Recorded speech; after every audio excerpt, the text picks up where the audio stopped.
ఇస్త్రీ నల్గని కదరంగి, చేతికి చైన్లు, ఏళ్లకు ఉంగరాలు, డుగుడుగు బండి మీద వస్తుంటే సర్పంచ్ సాబ్ అని నమస్తే అనుడు. ఆ కదరే అలాగుంటుండే. మళ్ళా ఊర్లో ఏ పని కావాలన్నా ఆయన చేతి మీదకెళ్ళేయిగా. గీసొంటి మర్యాద నాకు కూడా కావాలని చాలా మంది పోటీ పడతారు. పతార పెంచుకుంటానికి, పబ్లిక్ ను బుద్రకిస్తానికి ఓ ఏడాది 6 నెలల ముందు సందే తీరొక్క కథలు పడుతుంటారు. కానీ ఇప్పుడు ఎట్లున్నదో ఎరికేనా? హోల్రాల్లో హుషారు లేదు, సర్పంచ్ ఎలక్షన్ లో సప్పులు లేదు.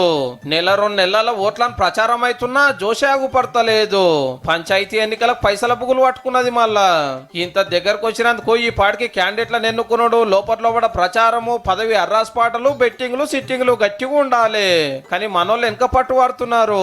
ఎంతైనా పెట్టి గెలుస్తానికి తయారున్నారు. కానీ గెలిచినాక ఏమైతుందో అని అదురు చూస్తలేరు. మరి మాజీ సర్పంచులు రామగోస్ ఎట్లున్నదో, అప్పులు తెచ్చి ఆడోళ్ళ పుస్తలు కుదవబెట్టి ప్లాట్లు అమ్మి భూమి జాగాలు తుర్పాల పట్టి ఊళ్ళను ఉద్ధరిస్తే మీదికెళ్ళి బిల్లులు రాక మిక్కటంగా అవట్టే బాకీలు కట్టలేక 5 ఏళ్లలో 60 మంది పానాలు తీసుకున్నారంటే చూడండిగా. హర్తార మొలకలు తెచ్చిన సర్పంచ్లకే సావు, పనులు చేయకుండా సర్పంచ్లే సస్పెండ్. బెంకు లోన్లు తెచ్చి ట్రాక్టర్లు కొనిస్తే నెల కిస్తీలు కట్టలేక సుక్కలు చూసిండ్రు. హర్రాస్పాటల పదవి గెలిచిన వాళ్ళు ఊరికి భూమి జాగాలు ఇచ్చాగమైతే కొందరు వాచ్మెన్లు, సెక్యూరిటీ గార్డులు కైకిల్కి ఓవట్టేరే. 1300 కోట్లు పెండింగ్ లో పెడితే ఈ సర్కార్ వచ్చి 750 కోట్లు పంపినా అందరూ ఇంకా కూడా కొట్లాడుతూనే ఉన్నారు.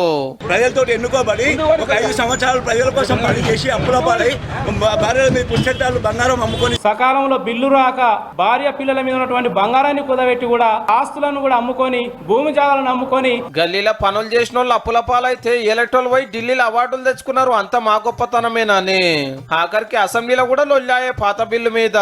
నియోజకవర్గాన్ని డెవలప్ చేస్తానికి ఏ ఎమ్మెల్యే కూడా సొంత ఆస్తులు బంగారం అమ్మి ఇట్లా ఖర్చు పెట్టారు. పైకెళ్ళి పైకం వస్తేనే చేస్తారు, లేకుంటే హైదరాబాద్ లో వంతారు. కానీ మనోళ్ళేమో పొద్దున్న లేస్తే కండ ముంగట అగుపాడిరి. మోరీలేమాయే, రోడ్లేమాయని మనిషి కోదికి అడుగుతుంటే ఇజ్జత్ కి అప్పులు తెచ్చి ఆగమైతున్నారు. కండ్ల ముంగట్ని అంత కనబడే వరకు ఓ కొడుకో గిన్ని కష్టాలు మాకెందుకని చాలా వరకు సపోర్ట్ చేస్తలేరు అన్నట్టు.